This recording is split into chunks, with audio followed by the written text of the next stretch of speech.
Hello everyone, this is Selena. Sarah and I are going to talk about how teaching writings can make a difference inside the classrooms. Let us start with something about the influence of writing in the school involving partly through the investigation of Appleby and Lanner. So based on the reading this week, Appleby and Lanner mentions about how the data shows the difference between high and lower poverties of school students, which in this case, the high poverty schools means 40% of the students are eligible for free or reduced lunch compared to 20% of the students in the lower poverty schools. The data collected in the book was taken in 1998 regarding the rate in achievement of the students in the high or lower poverty school, which in this case, there's a huge gap of achievement between students remained the same about 20% until 2011. So let's look at some of the reasons. The instruction in general, both high poverty and the lower poverty class use high-stake exam as a reference for the educator to design the lesson plans for their class. However, about 83% of the high poverty school teachers is using them as exam prep, which they highly value the high-stake exams from the previous ones, which is the old exams, compared to 64% of the lower poverty schools. Teachers believe will highly influence their approaches of the lesson plans. According to the additional data listed, 96% of the teachers in high poverty schools say they frequently had their students practice on tasks similar to those on the test, compared to only 61 in the lower poverty schools. What this makes is the learning in class into a form of the exam prep. Students are not getting a new way of lessons instead of just looking at old exams from the previous years. The writing instructions that students did specifically are planning, drafting, and editing by their peers and something along the lines. However, is this something really helpful for students to write the same thing every day? Although the students had pens on papers 48% of the times, but this was dominated by note-taking or copying from the board, and the short answer exercise wasn't seems interesting. They're not interested into the writing contents of or even the response that they are doing in class. Why writing did not help? Overall, it is true that teachers in all subject areas think writing is important. There's just not a lot of them practicing writing in their classroom enough. It might also be the lack of skill engaging the student into the writing that is something make the writing not effective in their classroom. Now let's take a look at the examples of John Adams Middle School. This is a high poverty school with students' achievement are also high with academic excellence. The first things you notice about John Adams is the school environment. The teachers seem so positive they're willing to go extra for students within their content areas. So why did the school start with the implement writing into the classroom in the first place? That is because Miss Bridge is the principal at the John Adams Middle School, which she holds a strong thoughts about the importance of writing in every classroom.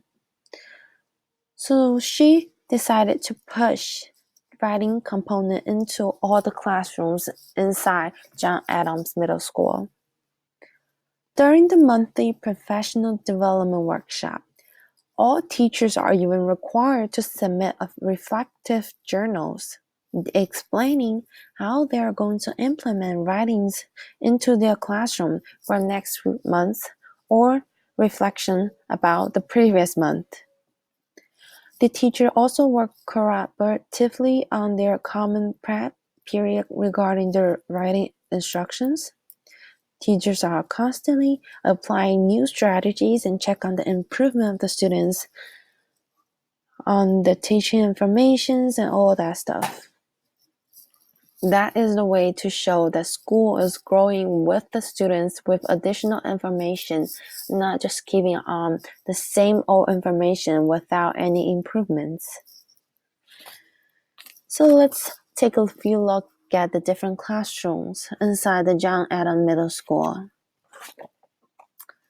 Inside a social study class, teachers primarily focusing on historical narratives, summarization of contents presented, analytical essays of reflections. They also use quick writes, graphic organizer, and Quinout notes to help students regulating their ideas down on the paper. According to the chairs of the departments, teachers in social study departments meet during the common prep to develop rubrics and new assignments, and all teachers have to come up with new ideas about their teaching in the next few weeks.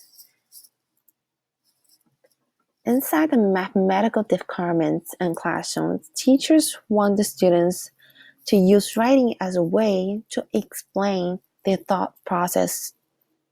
Students are required to tell how they got the answer by writing a reflection journal.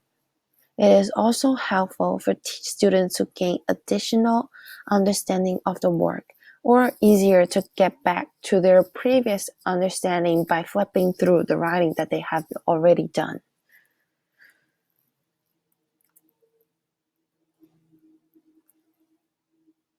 In the science classroom, they use similar strategy as the math class, which scientific contents are being explained through writing. Students also need to indicate the procedures and analysis in their writings. Teachers have also used narrative role plays to connect concepts to events and conditions in the student's life and the entire world.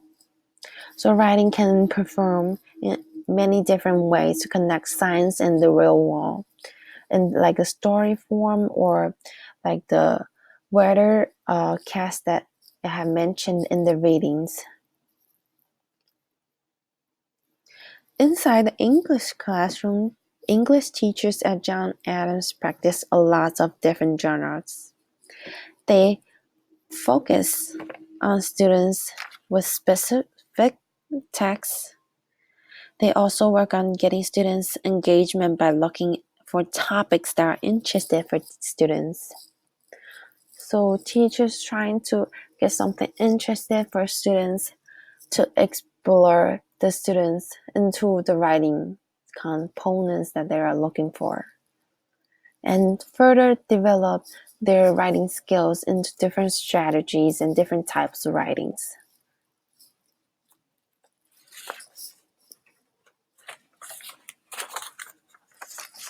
So how is John Adams Middle School different from the other school that make them success?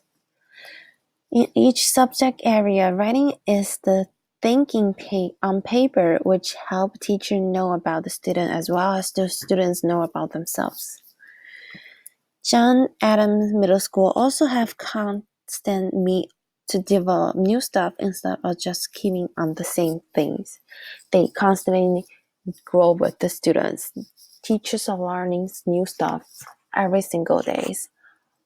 So this is also a developmental school, which school is developed with the student every single year. And that might be the reason why James is a successful high poverty school.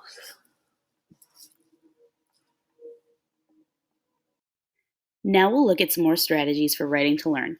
Daniels gives us 8 more strategies to use in Chapter 4. They include written conversation, write around, carousel brainstorming, double entry journal, nonstop write, reflective write, KWL, and teacher student correspondence. Now let's take a more specific look at each strategy. Written conversation allows students to write notes to each other about the topic in class. It can be very informal and embedded easily into any lesson. Instead of whole class discussion where students can easily check out, students have to participate because they are working one on one. Instead of small group discussion, which can get noisy, since students are writing or reading, they should stay silent. Another advantage of written conversation over group discussions is that there is physical evidence of what was said and can be used later or assessed. This strategy could be used in class or it could be assigned as a homework assignment. Write around is similar to written conversation, but students work in small groups. Each student start with writing down their thoughts for a few minutes. When time is up, each student passes their paper around the circle. Each student adds on to the previous student's work with comments or questions. This continues until each student gets their work back. Each student should be either writing or reading the entire time that you're doing the write around. Because everyone is working and has to put their name down besides their work, they have to be engaged and accountable for their work. The timing of this activity can be flexible for your topic. You could spend a whole class on it or give students a couple minutes per response. Make sure to outline what the rules are to make sure that students stay on task. Carousel brainstorming allows students to think about multiple topics at once. There are stations around the room with topics on chart paper. Each group starts at a different poster and then adds their thoughts on the topic. The groups then switch after the allotted time and do the same until they have visited all posters. This could be used at the beginning of a unit to see what the students initially think about the topics, or at the end of a unit to review the topic. Because students are moving around the room, make sure that students are on task and keep an eye on if students need more or less time on the posters. Once finished, have students share what they think is the most important from the poster that they started at. Double entry journal. Double entry journals are very versatile because they can be used to compare or connect any two topics. Make sure to give an example of what you want the journal to look like so that students know what is expected of them. This can be used to help facilitate group discussions by allowing students to take time to process their thoughts before having to discuss. Nonstop write is exactly how it sounds. Students are writing constantly for about 3 to 5 minutes. Start students with an easy topic so that they can build up to a harder and longer topic. Have students focus on getting down a lot of ideas instead of great ideas. It should be a stream of consciousness instead of a well thought out paper. After students are finished, come together as a whole class and put together the best ideas to get a great picture of the entire topic. To make sure that students are staying on task, make them accountable with achievable goals, such as a word count and having them rate how well they think that they did with their writing. Reflective write is also a flexible strategy that you can use. It can vary in how long and how formal you want it to be. This is great for students to summarize what they have learned at either the middle or end of a unit or project. By allowing the students to reflect, they are more likely to remember and make connections with what they are learning. Make sure that students are focusing on growth instead of mistakes. They just need to be getting better, not to be perfect. Allowing students to share can help to build their confidence as well as give them ideas on what they can add to their writing. Most teachers at some point have used a KWL chart. KWL stands for What do you know? What do you want to know? What have you learned? You can use this at any point during a unit to have students see what they have already learned and where it is going. Students can work in groups or individually depending on how you want to structure the activity. The chart builds off of prior knowledge, so when the students are creating their charts, they may have incorrect information in the no column. This is fine as long as it gets corrected when they learn new information. You can also finish the columns in pieces and fill in the KW columns and then leave the L for the end of the unit. Teacher-student correspondence is the most involved strategy in terms of both time and effort. Daniel suggests doing this about 5 times a year. Have your students write you a note about either a general topic or on what you're currently doing in class. Respond to all of them within a couple days with short but meaningful responses. This gives your students an individual connection to you that can then help them feel more welcome and willing to work in your class. Some students may not want to participate or might not see the value in this strategy, but for those students that do, it can be really helpful and might make them feel connected and understood. Next, we'll look at Anion. This article talks about the differences between social class and school knowledge. It focuses mainly on how the curriculum is similar, but it also has profound differences. It looks at 3 different social classes: working, middle, and affluent professional, and how their connection to education is different. For the working class, the education that they receive is not particularly useful to them. There is no real connection to what they feel that they need to learn to be successful later in life. For the middle class, education is seen as a commodity or something to trade. If they get educated enough, they can trade it in for college or a job. The affluent professional class sees education as contradictory.